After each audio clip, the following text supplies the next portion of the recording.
Hello students, मैं अनुप्रीता मिश्रा एक बार फिर आप लोगों के सामने थ्री फेज ट्रांसफार्मर का नेक्स्ट टॉपिक लेकर आई हूँ, जो कि है स्कॉट कनेक्शन। ये ओपन डेल्टा एक टाइप की स्कीम थी थ्री फेज ट्रांसफार्मर के ऑपरेशन की, और स्कॉट कनेक्शन भी थ्री फेज सप्लाई से रिलेटेड एक स्पेशल कनेक्शन है three phase to two phase transformation का, या two phase to three phase transformation का। मतलब हम थ्री फेज पावर को टू फेज पावर में ट्रांसफॉर्म करना चाहते हैं, या टू फेज पावर को थ्री फेज पावर में ट्रांसफॉर्म करना चाहते हैं, तो ये कनेक्शन स्पेशली फॉलो किया जाता है। Actually three phase to two phase या two phase to three phase, ये ट्रांसफॉर्मेशन कहाँ रिक्वायर्ड होता है? तो ये ट्रांसफॉर्मेशन रिक्वायर्ड होता है स्पेसिफिकली इंडस्ट्रियल पर्पस से, जहाँ पर स्पेशल एप्लीकेशन है, वहाँ पर ये कनेक्शन क्रिएट करके सप्लाई से थ्री फेज सप्लाई से टू फेज या टू फेज सप्लाई से थ्री फेज जनरेट किया जाता है। ये है ट्रांसफॉर्मेशन ही, मतलब एक्शन यहाँ पर ट्रांसफॉर्मर एक्शन ही हो रही है।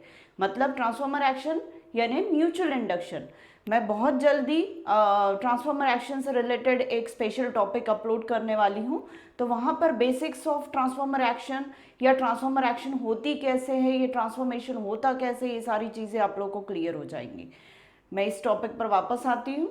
इंडस्ट्रियल पर्पज से three phase to two phase या two phase to three phase transformation transformer action के थ्रू ही होता है। तो यहाँ पर पूरे ट्रांसफॉर्मर के फंडामेंटल्स ही यूटिलाइज होंगे। अब इंडस्ट्रियल पर्पज से कहाँ पर? तो जैसा मैंने यहाँ पर मेंशन किया हुआ है, इलेक्ट्रिक फर्नेस में आप ये topic utilisation of electrical energy में पढ़ेंगे। किन्हीं किन्हीं यूनिवर्सिटीज़ में, टेक्निकल यूनिवर्सिटीज़ में या प्राइवेट इंजीनियरिंग इंस्टीट्यूट्स या फिर all over India IIT NITs में ये यूटिलाइजेशन ऑफ इलेक्ट्रिकल एनर्जी जो है वो मैंडेट सब्जेक्ट भी है और कहीं कहीं इलेक्टिव्स में भी है। But utilisation of electrical energy पढ़ना इलेक्ट्रिकल स्टूडेंट्स को बहुत ज़रूरी होता है, क्योंकि वहाँ पर हमें सारे टाइप के इलेक्ट्रिकल के यूटिलाइजेशंस सिखाए जाते हैं। ठीक है, तो इलेक्ट्रिकल फर्नेस जो आपको पढ़ने को मिलेगा वो utilisation of electrical energy subject में मिलेगा। वहीं पर आपको ट्रैक्शन, मतलब रेलवे से रिलेटेड पावर सप्लाई कैसे किया जाता है, ट्रेन्स को कैसे दिया जाता है, वो सारी चीज़ें हम ट्रैक्शन टॉपिक में पढ़ते हैं, वो भी यूटिलाइजेशन ऑफ इलेक्ट्रिकल एनर्जी का टॉपिक है। तो ये जो three phase to two phase या two phase to three phase transformation है, ये स्पेसिफिकली ट्रेन्स में सप्लाई देने के लिए, मतलब दो ट्रेन्स का बहुत स्पेसिफिक टाइम डिफरेंस के साथ सप्लाई देना हो, तो यहाँ पर हम three phase to two phase transformation use करते हैं। नेक्स्ट है, अगर to link a three phase system to a two phase system, मतलब कोई थ्री फेज सिस्टम को हमें स्पेसिफिकली इलेक्ट्रॉनिक सर्किट में three phase to two phase system को कनेक्ट करना हो, या वाइस वर्सा भी, तो यहाँ पर दोनों डायरेक्शन में पावर फ्लो होती, three phase to two phase, to phase to three phase. तो ऐसे किसी इलेक्ट्रॉनिक सर्किट में अगर नेसेसिटी होगी तो हम स्कॉट कनेक्शन यूज़ करते हैं वहाँ पर। मतलब ये तीन टाइप के एप्लीकेशंस है three phase to two phase, और भी हैं पर स्पेशल एप्लीकेशंस में ही three phase to two phase या two phase to three phase transformation action की जाती है या अप्लाई की जाती है। अब मैं बताना चाहूँगी कि three phase, two phase, single phase क्या है। सिंगल फेज आप लोगों ने फर्स्ट ईयर में पढ़ा है, पर फिर भी मैं इसका कंपैरिजन डीसी के साथ बहुत स्पेसिफिक एक स्पेशल वीडियो में अपलोड कर रही हूँ। थ्री फेज भी हम फर्स्ट ईयर में पढ़ते हैं, जहाँ पर इंट्रोडक्शन ऑफ स्टार कनेक्शन और डेल्टा कनेक्शन था, और साथ में एसी सप्लाई का या एसी पावर का भी इंट्रोडक्शन था। तो वहाँ पर हमने three phase system, three phase supply कैसा होता है, ये सब वहाँ पर पढ़ा है। तो हमें ये मालूम है कि फेज का मतलब क्या होता है, नंबर ऑफ सर्किट्स जो आपस में कनेक्टेड रहते हैं और साइमल्टेनियसली वहाँ पर पावर सप्लाई दी जाती है। तो जब सिंगल फेज की बात है तो एक ही नंबर होता है सर्किट का, वन सर्किट होता है जिसमें हम एसी पावर सप्लाई देते हैं, और एसी पावर मतलब टाइम के साथ वेरी होने वाली। अब ये वोल्टेज भी हो सकता है, ये करंट भी हो सकता है, और वोल्टेज ये पावर नहीं है, पावर के लिए मैं अलग से बात करूँगी। तो सप्लाई जो होगा एसी वोल्टेज देने पर हमें करंट भी कैसा मिलेगा, साइनोसॉइडल मिलेगा। तो ये हमारा जो साइनोसॉइडल पैटर्न है वोल्टेज का, जिसकी वजह से साइनोसॉइडल पैटर्न करंट का भी आएगा। तो ये सिंगल फेज सर्किट है, मतलब एक ही सर्किट है। यहाँ पर जैसा कि मैंने अभी ओपन डेल्टा में आप लोगों को पिछले वीडियोस में बताया था कि ओपन डेल्टा सिस्टम में 3 फेज सप्लाई देते हैं, तो 3 वोल्टेजेस सप्लाई करते हैं, तीनों एसी टाइप के वोल्टेजेस है और तीनों के बीच में 120 डिग्री का फेज डिफरेंस होता है। 120 डिग्री का फेज डिफरेंस वेवफॉर्म में अगर मैं शो करना चाहूँ, अगर ये मेरे लिए वोल्टेजेस है तो ये VA वोल्टेज हो जाएगा, ये VB वोल्टेज हो जाएगा और ये VC वोल्टेज हो जाएगा। तीनों वोल्टेजेस सेम है, इवेंट्स सेम हो रहे हैं, मतलब सब में मैक्सिमम वोल्टेज हो रहा है, कुछ देर बाद जीरो हो रहा है, जीरो क्रॉसिंग हो रही है, कुछ देर बाद नेगेटिव वोल्टेज हो रहा है। तो ये पीरियोडिसिटी तीनों में मेंटेन रहती है। एक साइकिल जो होता है किसी भी वेवफॉर्म का, साइनोसॉइडल वेवफॉर्म का, वो 360 डिग्री में या 2 पाई एंगल में कंप्लीट हो जाता है। अगर मैं VA को देखूं तो ये एक साइकिल कंप्लीट हो रहा है। 3 फेज का मतलब है कि इस 2 पाई में मेरे पास 2 और वोल्टेजेस है, 2 और सप्लाईज है, वो भी अपना एक साइकिल कंप्लीट करते हैं, वो भी अपना एक एक साइकिल इस 2 पाई में कंप्लीट कर लेंगे। मतलब 2 पाई में 360 डिग्री में 3 वोल्टेजेस अपना पूरा एक साइकिल कंप्लीट कर लेंगे, पर टाइम लैग के साथ, टाइम डिफरेंस के साथ। और वो टाइम डिफरेंस कितना होगा ये कैसे डिसाइड करते हैं? टोटल जो 2 पाई है वो 360 डिग्री है, नंबर ऑफ फेजेस कितने 3 है, तो 360 डिवाइडेड बाय 3 करके 120 डिग्री, मतलब तीनों वोल्टेजेस 120 डिग्री 120 डिग्री 120 डिग्री के बाद का उन सब तीनों में फेज डिफरेंस होता है। चलिए इसकी भी बात डिटेल में मैं करूँगी ही, इसे भी मैं डिटेल में समझाऊंगी आगे। मुझे स्पेसिफिकली अभी मतलब है 2 फेज से, कि अभी तक हमने 2 फेज आज सच पढ़ा नहीं है, ना फर्स्ट ईयर में ना सेकेंड ईयर में। तो ये 2 फेज क्या है, फिर से मैं इसी कॉन्सेप्ट को अगर अप्लाई करूं तो एक साइकिल में कितना डिग्री होता है, 360 degree divided by number of phases 2, तो फेज डिफरेंस कितना आ रहा है इनके बीच में, 180 डिग्री का। 360 डिग्री एक साइकिल का एंगल हो गया, divided by number of phases हो गए, तो हमें फेज डिफरेंस दोनों सप्लाईज के बीच में, दोनों वोल्टेज के बीच में कितने का मिल रहा है, 180 डिग्री का। अब यहाँ पे अगर मैं 3 फेज सिस्टम का फेजर डायग्राम बनाऊं, जो ओपन डेल्टा में भी बना चुकी हूँ, तो मैं इसे रब कर लेती हूँ, इसकी अभी फिलहाल मुझे ज़रूरत नहीं है। 3 फेज सिस्टम ये वेवफॉर्म पैटर्न में है, साइनोसॉइडल वेवफॉर्म पैटर्न में। इसका फेजर डायग्राम कैसा होगा, अगर माना कि मेरे लिए VA वोल्टेज ये वाला है, VB वोल्टेज ये वाला है और VC वोल्टेज ये वाला है, तो तीनों एक दूसरे से 120 डिग्री 120 डिग्री 120 डिग्री पीछे है, या तीनों एक दूसरे से 120 डिग्री 120 डिग्री आगे हैं। ठीक है, तो ये 3 फेज के तीनों वोल्टेजेस का फेजर डायग्राम ऐसा हुआ। देखकर लग रहा है कि कोई किसी को कॉन्ट्राडिक्शन में एक दूसरे के अपोजिट एक्ट नहीं हो रहा है, तो ये वर्केबल होता है, ये काम कर सकता है। But in case of 2 phase जो मुझे 180 डिग्री का फेज डिफरेंस मिला है, वो 180 डिग्री का फेज डिफरेंस अगर मैं, ये A वोल्टेज है और ये B वोल्टेज है, तो A वोल्टेज अगर ऐसा होगा, फेजर पर हमेशा कैपिटल लेटर C यूज करते हैं, और B कैसा होगा, V भी ऐसा, तो एग्जैक्टली इनके बीच में फेज डिफरेंस कितना है, तो दोनों एक दूसरे के एक्शंस को, एक दूसरे की एनर्जी को जीरो कर देंगे साइमल्टेनियसली, ये मीनिंग निकल रहा है उसका। दोनों एक दूसरे के इम्पैक्ट को नल एंड वॉइड कर देते हैं। इसलिए 2 फेज सिस्टम कभी भी 180 डिग्री के फेज डिफरेंस पे 2 वोल्टेजेस का ना होकर 2 फेज सिस्टम हमेशा बोला जाता है कि एक वोल्टेज होता है 0 डिग्री पर, तो दूसरा हो जाएगा 90 डिग्री पर। ये फेज डिफरेंस 2 फेज सिस्टम में मेंटेन किया जाता है।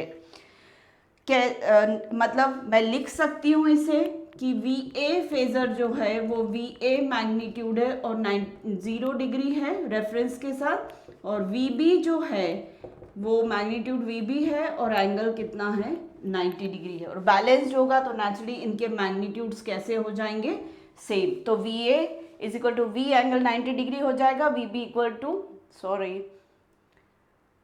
तो VA equal to V angle 0 हो जाएगा और VB equal to V angle 90 degree हो जाएगा। VB is equal to V angle 180 degree नहीं रख सकते। ये टेक्निकल ग्लिच है, टेक्निकल प्रॉब्लम है कि ये वाला कॉन्सेप्ट 3 फेज में, 6 फेज में, 12 फेजेस में सब जगह काम आ सकता है, पर 2 फेजेस में नहीं आ सकता। मतलब 360 डिवाइडेड बाय 3 पॉसिबल है, 360 डिग्री बाय 6 पॉसिबल है फिजिबली, 360 डिवाइडेड बाय 12 पॉसिबल है physically, but 360 divided by 2 is not possible technically, physically. Hence we need to go for 90 degree phase difference between the two voltages which are said to be applied in two phase system. अब हम Scott connection typically क्या होता है वो समझ लेते हैं। Scott connection 3 phase to 2 phase transformation है या 2 फेज टू 3 फेज ट्रांसफॉर्मेशन है, बट इसके लिए हमें 2 आइडेंटिकल ट्रांसफॉर्मर्स की ज़रूरत होती है जो कि इंटरचेंजेबल होते हैं। इंटरचेंजेबल मतलब एक की जगह दूसरे को लगा के और दूसरे की जगह पहले को भी लगा के काम किया जा सकता है। एक ट्रांसफार्मर को हम इसमें बोलते हैं टीजर ट्रांसफार्मर और दूसरे ट्रांसफार्मर को हम बोलते हैं मेन ट्रांसफार्मर। अब मैं सर्किट पर समझा दूं। एक ट्रांसफार्मर जो है वो ये वाला है जो कि टीजर ट्रांसफार्मर है, यहाँ लिखा हुआ है मैंने, तो ये ट्रांसफार्मर टीजर ट्रांसफार्मर है। और ये जो ट्रांसफार्मर है जिसकी प्राइमरी ये वाली और सेकेंडरी ये वाली, ये है मेन ट्रांसफार्मर, यहाँ लिखा हुआ है मैंने मेन ट्रांसफार्मर। तो टीजर ट्रांसफार्मर और मेन ट्रांसफार्मर एग्जैक्टली आइडेंटिकल होते हैं, किसी को भी कहीं भी यूज कर सकते हैं, ये इंटरचेंजेबल का मतलब है। अब कनेक्शन कैसे किया जाता है? जो टीजर ट्रांसफार्मर की जो प्राइमरी है वो मेन ट्रांसफार्मर की प्राइमरी के एग्जैक्टली मिडिल में कनेक्ट किया जाता है। मतलब अगर total number of turns primary के टीपी है, जो मैंने यहाँ लिखा हुआ है, TP are the number of turns of primary and TS is the number of turns of the secondary. तो टीपी के एग्जैक्टली मिड में अगर ये 100 नंबर ऑफ टर्न्स है प्राइमरी के, तो 100 नंबर ऑफ टर्न्स के एग्जैक्टली मिड में टीजर ट्रांसफार्मर की प्राइमरी मेन ट्रांसफार्मर के एग्जैक्टली मिड में प्राइमरी के कनेक्ट किया जाता है, वो पॉइंट क्रिएट हो जाता है डी।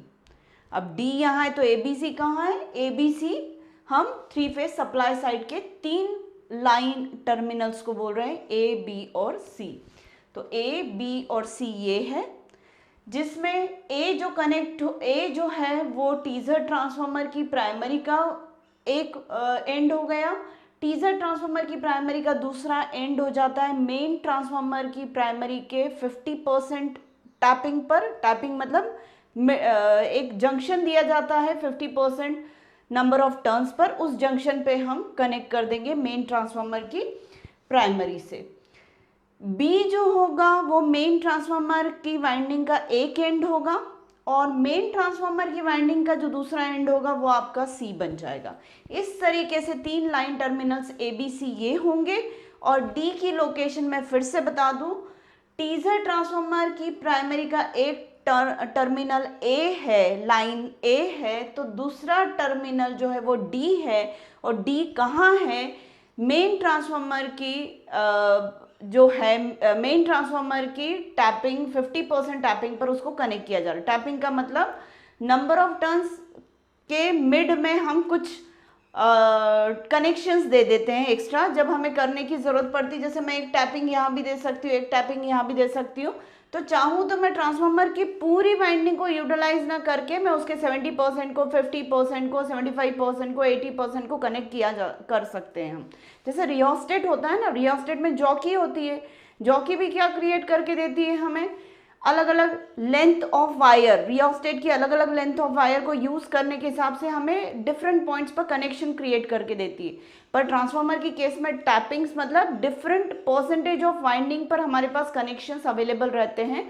तो टीजर और मेन ट्रांसफार्मर जो यहाँ पर हम लगा रहे हैं आइडेंटिकल ट्रांसफार्मर, उन ट्रांसफार्मर के प्राइमरी के 50% पर हमें एक टैपिंग मिली हुई है। हम ऐसे ही ट्रांसफार्मर यूज करते हैं जहाँ पे हमें 50% की टैपिंग मेन में मिली हुई है। मेन वाइंडिंग के जो नंबर ऑफ टर्न्स है उसके 50% पर टैपिंग मिली हुई है, 28.9% पर भी टैपिंग मिली रहेगी और 86.6% पर भी टैपिंग मिली रहेगी।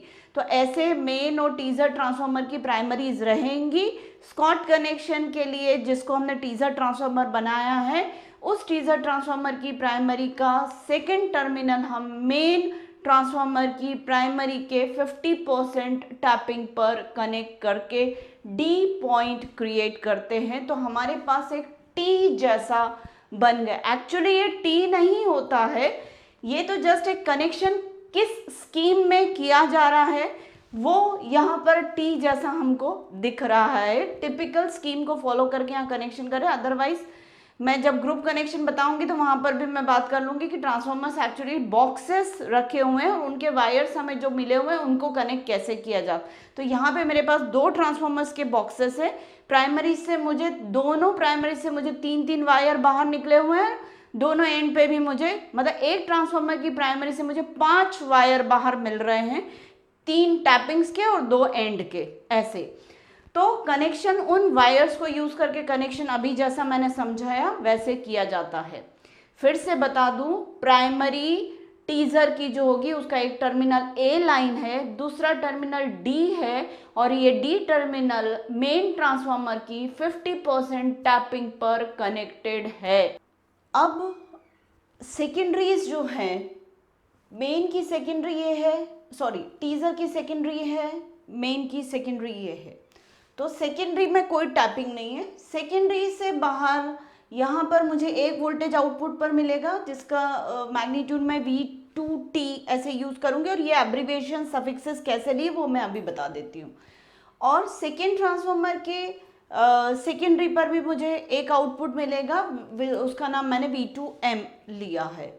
तो इस तरीके से ये जो आउटपुट दो वोल्टेजेस होंगे वो 90 डिग्री फेज डिफरेंस पर होंगे और उनके मैग्नीट्यूड्स भी सेम रहेंगे, पर कैसे वो सब अभी मैं समझाती हूँ। अब मैं ये भी बता दूं कि ए बी और सी लाइन से 3 लाइन करंट्स हम सेंड कर रहे हैं। अभी मैं 3 फेज टू 2 फेज बता रही हूँ, मतलब वाइस वर्सा होता है। ये उधर से 2 फेज सप्लाई देंगे तो इधर हमें 3 फेज मिल जाएगा और इधर से 3 फेज सप्लाई देंगे तो उधर हमें 2 फेज मिलेगा। तो मैं अभी 3 फेज टू 2 फेज समझा रही हूँ। आई बी और आई सी 3 फेज के लाइन करंट से जो ए लाइन, बी लाइन और सी लाइन से सप्लाई किए जाएंगे। तीनों लाइन करंट से मैग्नीट्यूड को मैं आयल ले लेती हूँ। इसी तरीके से 3 लाइन वोल्टेजेस VAB, VBC और VCA तीनों के मैग्नीट्यूड्स हम VL ले लेते हैं और VAB जो है वो ये वाला वोल्टेज सप्लाई होगा, VBC यहाँ पर और VCA, सॉरी B जो है वो यहाँ नहीं होना चाहिए, वो यहाँ होना चाहिए। ये B हो जाएगा, ये C हो जाएगा। A, B और C ऐसा है। तो BC यहाँ पर VL होगा, लाइन वोल्टेज यहाँ देंगे, VC, एक मिनट, VAB ये पूरा हो जाएगा और VCA ये वाला हो जाएगा। ऐसे 3 लाइन वोल्टेजेस AB, BC और CA के थ्रू हम सप्लाई करेंगे। अब बाकी के दूसरे नॉमेनक्लेचर्स के बारे में और एब्रीविएशंस के बारे में भी मैं बात कर लूँ। I नेचुरली करंट है, 1 प्राइमरी को रिलेट कर रहा है और T टीजर को रिलेट करेगा, M जो है वो मेन को रिलेट करेगा, V जो है वो वोल्टेज को रिलेट करेगा। तो I1T जो है वो प्राइमरी टीजर करंट है, I2T सेकेंडरी टीजर करंट है, I1M प्राइमरी मेन करंट है, I2M सेकेंडरी मेन करंट है, V2T जो है वो टीजर का आउटपुट वोल्टेज है सेकेंडरी साइड पर और V2M जो है वो मेन का आउटपुट वोल्टेज है सेकेंडरी साइड पर। TP और TS मैंने बता ही दिया है कि प्राइमरी का नंबर ऑफ टर्न्स TP है दोनों ट्रांसफॉर्मर्स के और TS जो है वो नंबर ऑफ टर्न्स सेकेंडरी के हैं। और टैपिंग्स भी हमें प्राइमरी दोनों प्राइमरी वाइंडिंग्स पर हमें टैपिंग्स मिली हुई है, जैसा कि अभी मैंने बताया 28.9% पे, 50% पे और 86.6% पे।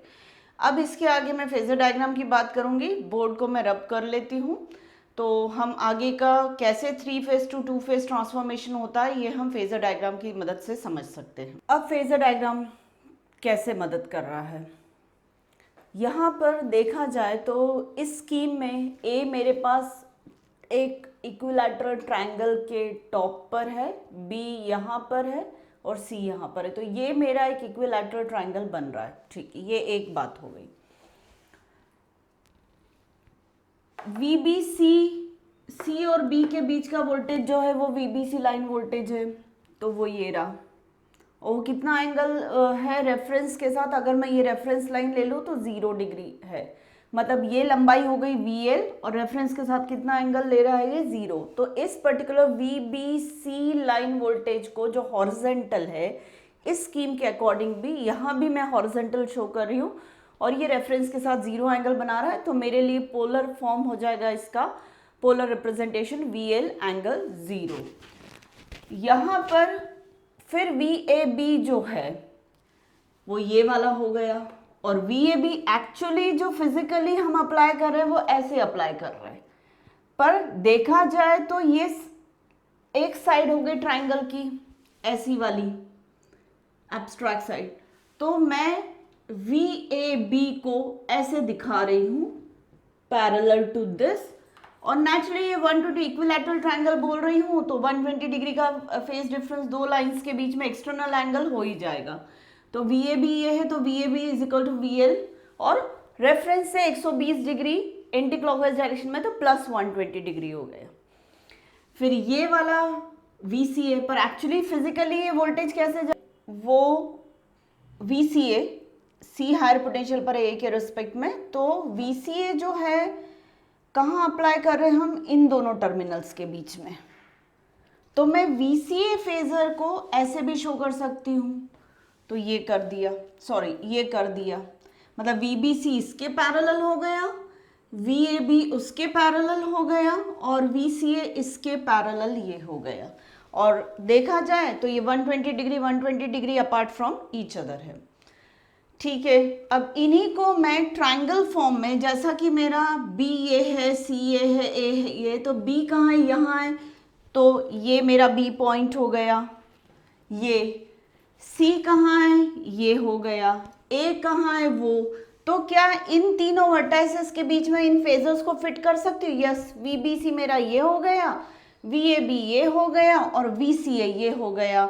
इसका मतलब यहाँ पे मैं AD भी लोकेट कर सकती हूँ, और वो AD मेरा लोकेट हो जाएगा, वो AD मेरा लोकेट हो जाएगा ऐसे।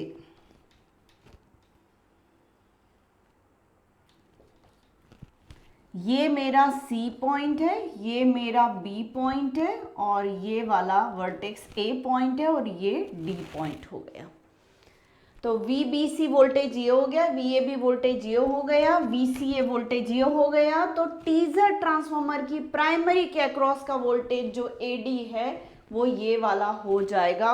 उस स्कीम के अकॉर्डिंग इस फेजर डायग्राम को मैच किया तो मुझे यहाँ पे AD समझ में आ गया कि कितना होगा, तो इस लेंथ के बराबर AD होगा। और नेचुरली ये लेंथ मैं ग्राफिकली मैथ्स की मदद से निकाल सकती हूँ कैलकुलेट करके।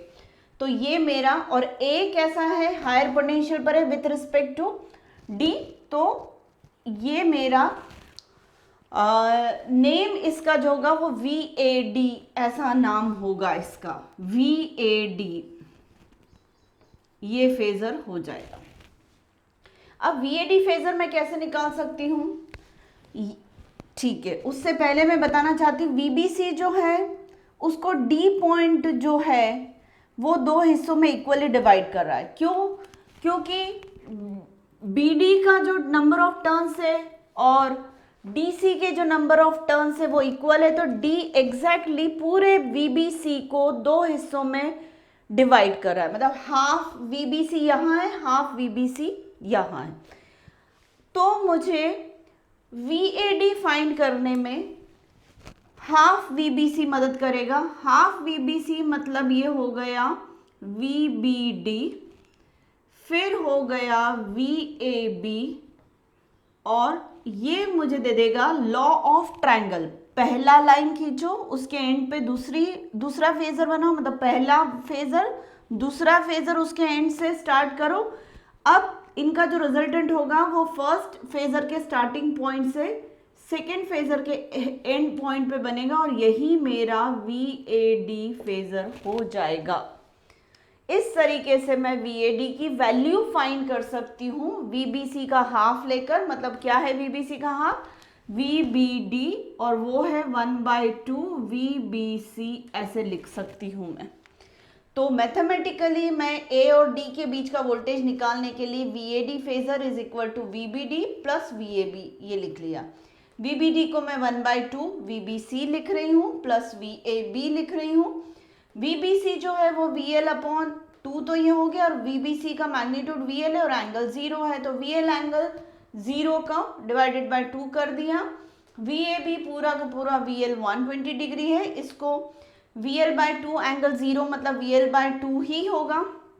नेटवर्क में हम पढ़ चुके हैं फेजर्स को डील करना पोलर फॉर्म में, प्लस VL और एंगल 120 मतलब cos 120 degree plus J sin 120 degree होता है। इसको और एक्सपांड किया तो 1/2 VL हो गया, cos 120 डिग्री मतलब -1/2 है, और J sin 120 डिग्री मतलब प्लस J√3/2 हो गया। सबको सॉर्ट आउट किया तो यहाँ मुझे इमेजिनरी टर्म मिलने लगी J√3/2 VL, √3/2 मतलब 0.866 हो गया। J का मतलब होता है एंगल 90 डिग्री, वो भी मैं वहाँ पर मेंशन कर रही हूँ, और मैग्नीट्यूड हो जाएगा √3/2 VL। तो √3/2 VL, √3/2 में 0.866 लिख रही हूँ, VL लिख रही हूँ, और एंगल 90 डिग्री लिख रही हूँ।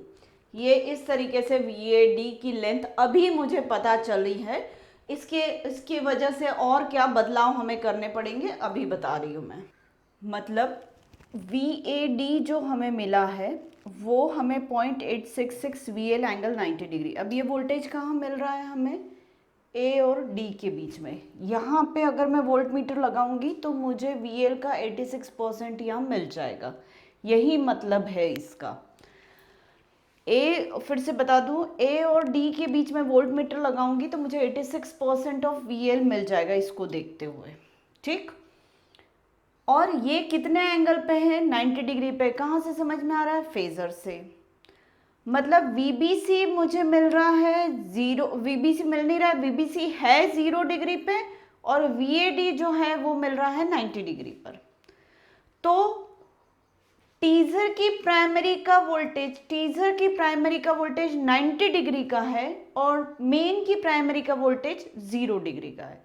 तो नेचुरली मेन की प्राइमरी का वोल्टेज म्यूचुअल इंडक्शन की वजह से जब मेन की सेकेंडरी पर ट्रांसफॉर्म होगा ट्रांसफॉर्मर एक्शन से, तो यहाँ का जो वोल्टेज होगा वो मुझे मेन के साथ 0 डिग्री फेज डिफरेंस पर मिलेगा, और ये वाला वोल्टेज जो मिलेगा जिसका मैग्नीट्यूड V2M है, यहाँ दिखा दे रहे हैं, इसके अक्रॉस का मैग्नीट्यूड कितना है? V2M है, और इसका एंगल जो मिलेगा वो पैरेलल टू VBC मतलब 0 डिग्री रेफरेंस के साथ मिलेगा।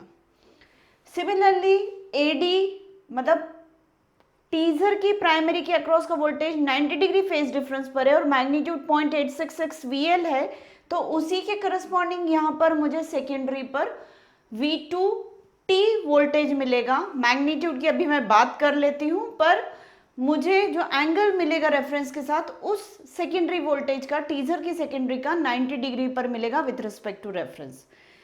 तो इस तरीके से डेवलप्ड वोल्टेज 0 डिग्री और 90 डिग्री फेज डिफरेंस पर होंगे। मतलब फेज डिफरेंस कितना होगा दोनों के बीच में? 90 डिग्री। अब मुझे चेक करना है कि क्या दोनों के वोल्टेजेस भी सेम है क्या, क्योंकि 3 फेज सप्लाई तो हम बैलेंस दे रहे हैं। मतलब 3 वोल्टेजेस VBC, VAB और VCA, हम 3 वोल्टेजेस दे रहे हैं, बैलेंस है, मतलब सबके बीच में 120 डिग्री का फेज डिफरेंस है और तीनों के मैग्नीट्यूड सेम है। तो 2 फेज जो मिल रहा है क्या वो भी बैलेंस मिल रहा है क्या? तो 90 डिग्री डिफरेंस वाला तो मिल रहा है, वो तो कंफर्म हो गया। मैग्नीट्यूड और चेक करना बाकी है, तो वो हम कैसे चेक करेंगे वो देख लेते हैं।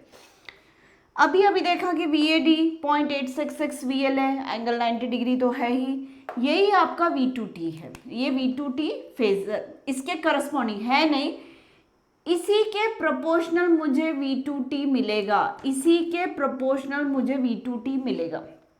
कितना मिलेगा ये कौन डिसाइड करेगा? Turn ratio.